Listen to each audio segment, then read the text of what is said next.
Mes amis, bien le bonjour. Aujourd'hui, on va parler de la délicieuse Ruja Ignatova. Regardez bien cette tête. Elle vaut 250 000 $. Si vous la croisez dans un marché au plus, le FBI la recherche. Elle fait partie des 10 personnes les plus recherchées de cette planète. Sur ces 10, il n'y a qu'un seul gars qui a été retrouvé. Et Ruja court toujours. Qu'est-ce qu'elle a fait? Elle a réussi à organiser la plus grande arnaque de ce siècle. Elle a utilisé la méthode des cryptos et du multi-level marketing, du marketing multiniveau. Alors que s'est-il passé? En 2009, on a l'arrivée du Bitcoin. Alors, le Bitcoin, au départ, personne ne prenait au sérieux. C'est une monnaie digitale qui était distribuée gratuitement ou bien même contre des clics ou autres. On connaît tous cette histoire d'un gars qui a payé 10 Bitcoins pour acheter une pizza. Mais avec le temps, sa valeur a augmenté jusqu'à ce qu'elle atteigne des sommets stratosphériques. Beaucoup de gens sont restés sur la frustration de savoir que s'ils avaient acheté ne serait-ce que 50 ou 100 euros de Bitcoin en 2009, aujourd'hui ils auraient leur château, leur piscine et leur jet privé. Sur cette frustration s'en naît énormément d'autres monnaies digitales, des centaines, des milliers. Vu que l'outillage mathématique existe, le blockchain, une sorte de base de données infalsifiable qui permet d'assurer qu'il n'y a personne qui crée cette monnaie, qui permet de garantir les transactions, eh bien, énormément de monnaies se sont greffées sur cet outil-là, et puis il en sort tous les jours. L'une de ces monnaies-là, c'est le OneCoin qui a été lancé justement par le docteur Ruja Ignatova. Alors le docteur Ruja a lancé une sorte de secte, un système d'investissement, mais avec un discours fortement idéologisé. System transform lives of unbanked people, small businesses, big businesses, and just really grow huge. Quand vous allez assister dans des entreprises sérieuses, vous allez assister à des assemblées d'investisseurs par exemple, eh bien le temps est extrêmement sobre. Vous avez un directeur financier, des comptables, des auditeurs, et puis ils vont vous montrer les chiffres de l'exercice actuel, les années passées, les projections, les éléments qui leur permettent de soutenir leurs projections, pour laisser à chaque investisseur le loisir de choisir en son âme et conscience, sans pression, de choisir s'il veut mettre son argent ou pas. Ça, c'est quand on est dans les entreprises sérieuses. Le OneCoin n'était pas du tout une entreprise sérieuse. Ça organisait des sortes de concerts.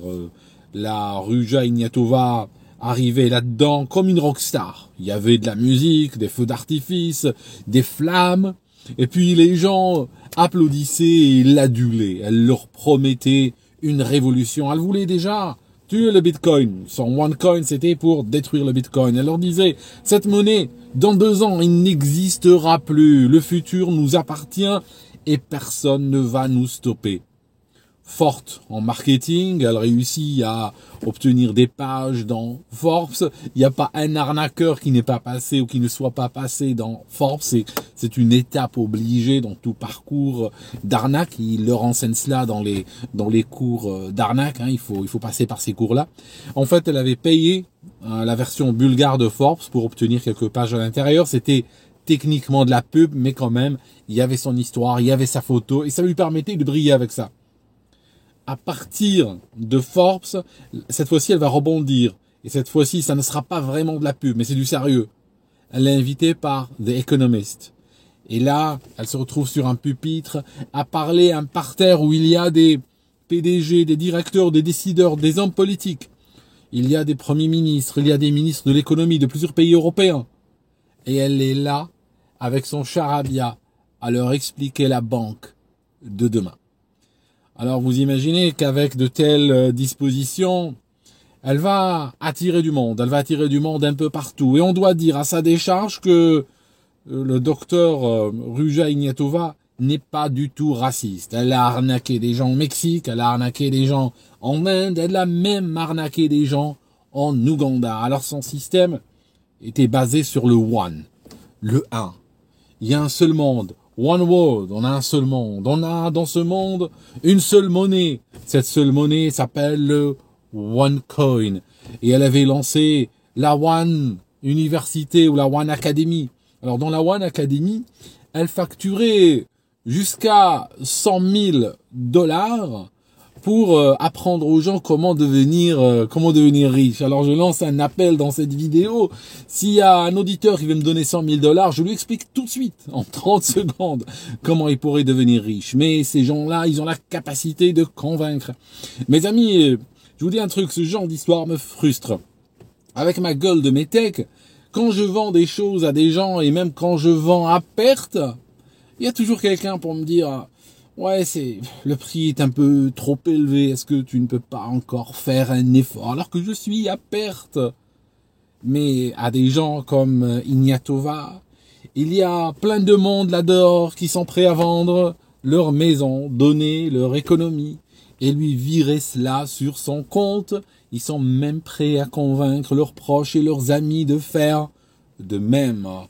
Et elle recevait tellement d'argent que son style de vie, bien sûr, des maisons, des restos qu'elle achetait, des yachts à plusieurs millions de dollars. Et quand elle donnait des fêtes dans sa résidence à Londres, dans le quartier de Kensington, elle avait même des chanteurs de premier plan comme Tom Jones qui venaient se produire devant ses invités. En fait, l'argent attire l'argent. Donc plus elle dépensait l'argent des investisseurs, plus elle brillait en société, plus elle pouvait augmenter l'image qu'elle avait ou son profil chez ses adeptes, et plus de personnes rappliquaient. On compte jusqu'à un moment donné, jusqu'à 3 millions de personnes qui croyaient en ce système et qui investissaient. Alors ils investissaient dans quoi? Ils achetaient de la crypto-monnaie, mais ils l'achetaient, et je dirais presque cela à la décharge de cet escroc, ils l'achetaient dans un système à sens unique. Ça veut dire qu'au moment où ces gens mettaient leur argent dans le système, il n'y avait pas moyen de convertir le OneCoin en argent liquide, en cash, en euros ou en dollars ou autre, ni il y avait un moyen de l'utiliser pour faire des achats. Mais elle leur promettait que ça arrivera dans le futur. Donnez-moi votre argent, mettez-le dans la plateforme et je vous donne des OneCoin. Le OneCoin, c'est le futur.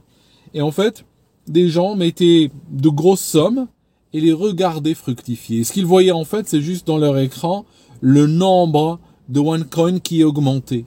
Mais ils ne pouvaient pas les reprendre, les utiliser. Il n'y avait pas moyen de les revendre ou de les convertir en argent. Et ça, ils le savaient. Mais on leur promettait que dans le futur, c'est quelque chose qui était dans les cartons, qui était dans les plans.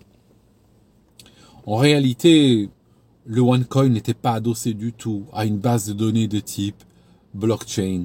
Ça n'existait pas. C'était juste un chiffre. C'était une monnaie virtuelle, complète. C'était même pas une crypto en réalité. Il ne tombait pas sous les canons de la crypto. C'était juste une monnaie virtuelle et les gens, ce qu'ils voyaient sur leur compte, et ils la voyaient augmenter, c'était juste des chiffres fantaisistes qu'un algorithme leur rajoutait. Et ils avaient l'impression de devenir de plus en plus riches en OneCoin. Le système OneCoin a commencé à ouvrir des shops à travers le monde. En Ouganda, je vous disais, il y a même des prêtres qui, dans des églises, ont donné des messes en invitant des gens de OneCoin.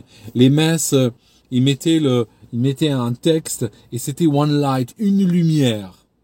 Donc il y avait constamment cette idéologie-là. Et ils avaient appris à travers le monde, à leurs adeptes, ils leur avaient appris un geste. C'était un truc du genre, ils mettaient un cercle avec leurs doigts comme ça, et puis le reste de la main faisait une sorte d'éventail, et ils se photographiaient comme des abrutis, en montrant comme ça des abrutis qui vont vers la ruine certaine, en faisant ce geste-là.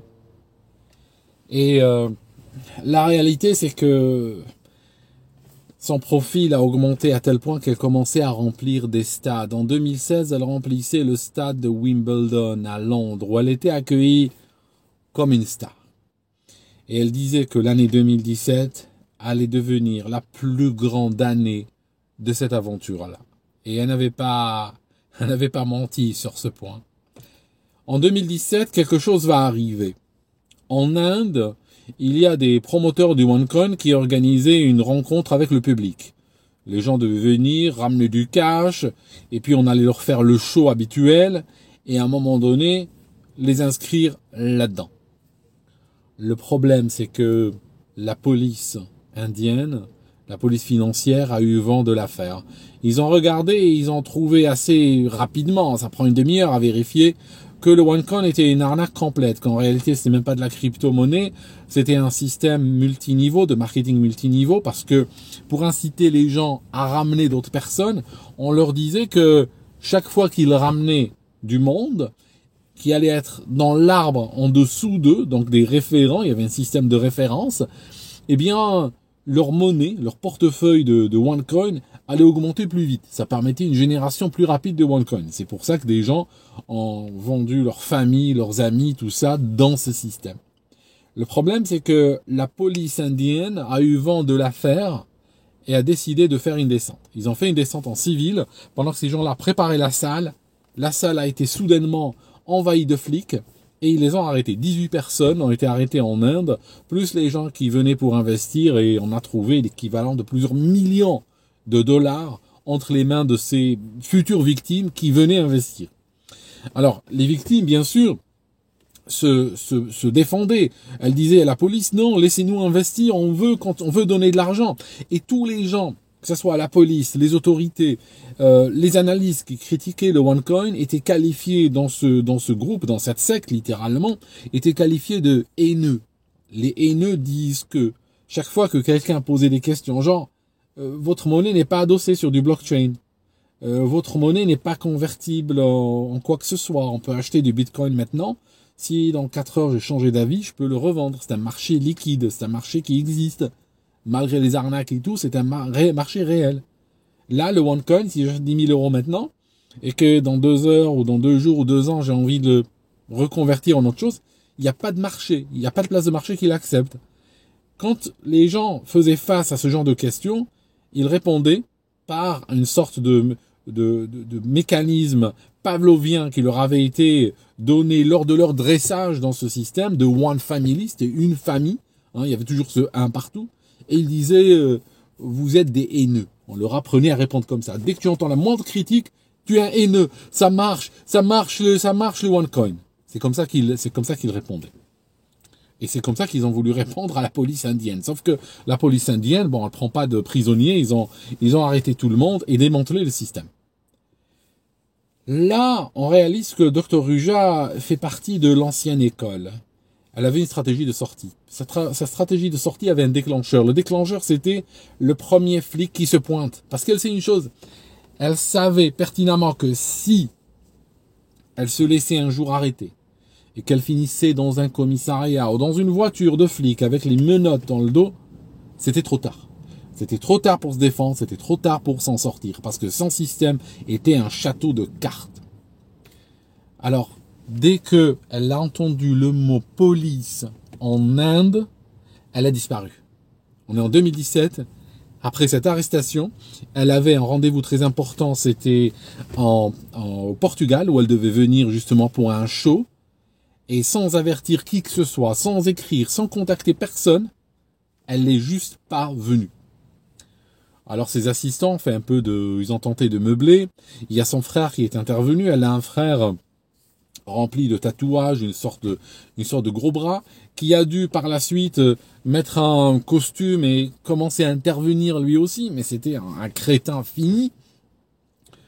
Et l'histoire a continué. Malgré la disparition donc de cette personne, on parlait de police, on parlait de la disparition de la fondatrice, les gens ont continué à mettre des millions dans le système quand même. Et ils disaient que la fondatrice, qui voulait révolutionner le système, ou le système financier, ou révolutionner le monde, ou la planète, elle les soit cachée pour justement échapper aux banques, parce que là, mais derrière les rideaux, elle est en train de tout gérer, ou bien elle a été kidnappée par les banques, dans une autre version. Mais voilà, l'histoire continue. Pendant 2 ans, ça a continué, alors que les autorités financières un peu partout dans le monde donnaient des warnings. En 2019, le frère de Ruja a été arrêté. Il était aux États-Unis, il allait prendre un vol pour la Turquie. Les fédéraux veulent savoir où est sa sœur. Il leur dit, je ne sais pas, la dernière fois qu'on a entendu parler d'elle, elle avait booké un vol pour Athènes. Et puis, depuis, il n'y a plus personne qui sait où elle se trouve. On ne sait même pas si elle est en vie ou si elle est morte. Lui est arrêté, il est jugé. Maintenant, le gars est tellement bête que son avocat n'aura pas beaucoup de mal à le défendre. Quand on voit le type, on sait tout de suite que bon, il y a la lumière à l'étage, mais il y a personne dans la maison, quoi. Donc, on ne pouvait pas convaincre raisonnablement un jury que ce gars-là est en mesure de lancer une arnaque au rouage si complexe. Il sera condamné à 5 ans de prison, ce qui est assez symbolique parce que ils auraient pu tout à fait lui donner 500 ans, mais ils lui donnent 5 ans de prison juste parce qu'il est là. On va pas le laisser partir non plus, donc on va lui donner quelque chose. 5 ans de prison, c'est un minimum. Ils ont arrêté aussi un certain Greenwald, un type, un Suédois, qui était le bras droit de Ruja. Il a été condamné à quelques années de prison, lui aussi, et depuis sa cellule, il a continué à émettre des chèques sur des banques aux Émirats et ailleurs pour faire circuler des millions et des millions, pour faire échapper l'argent. Donc, les victimes, en réalité, ne vont jamais rentrer dans leurs frais. Elles n'ont jamais touché quoi que ce soit parce que l'argent a été ventilé selon des systèmes extrêmement complexes sur énormément de comptes à travers le monde et personne ne pourra mettre la main dessus. Personne ne pourra mettre la main aussi sur la Ruja. La Ruja est toujours recherchée par l'FBI. Elle fait partie des 10 personnes les plus recherchées au monde. Il y a 250 000 $ sur sa tête. Mais elle avait tellement de fric que elle avait probablement préparé son plan de sortie, sa cavale. On peut imaginer facilement qu'avec ses moyens, elle a pu se faire une chirurgie pour changer sa tête et puis disparaître quelque part dans le monde sous une autre identité, à moins qu'elle rôde peut-être dans son quartier natal en Bulgarie. C'est la question à 250 000 $. Voilà, c'était une arnaque de crypto. Il y en a eu tellement ces dernières années. Il y a que ça parce que c'est un système complexe. Beaucoup de gens n'y comprennent pas grand-chose. Donc ils vont écouter des discours souvent idéologisés. Alors pourquoi le discours est idéologisé? Il y a une raison. C'est que quand on est dans l'idéologie, ça permet de casser l'esprit critique des gens. Parce que quand les gens ils voient des strass et des paillettes et ils sont dans un système qui joue sur l'émotion, qui joue sur le culte de la personnalité, et puis cette Ruja qui fait une apparition comme ça quasi messianique sur scène, eh bien le but c'est endormir le mathématicien qui sommeille en chaque personne. Et puis les gens vont donc mettre de l'argent avec leur tripes en pensant participer à une grande famille, à un système de révolution et tout ça. Alors qu'en réalité, ils sont juste en train de fournir de l'argent pour un train de vie luxueux de la bande de crapules qui est en train de les manipuler, c'est tout. C'est tout. Voilà mes amis, merci d'avoir écouté jusque-là. Je suis désolé de la frustration, je ne sais pas où elle est. Le docteur Ruja, personne ne sait où elle est. Donc si un jour on la retrouve, je vous ferai une vidéo pour l'occasion. En attendant, on se voit dans une autre vidéo.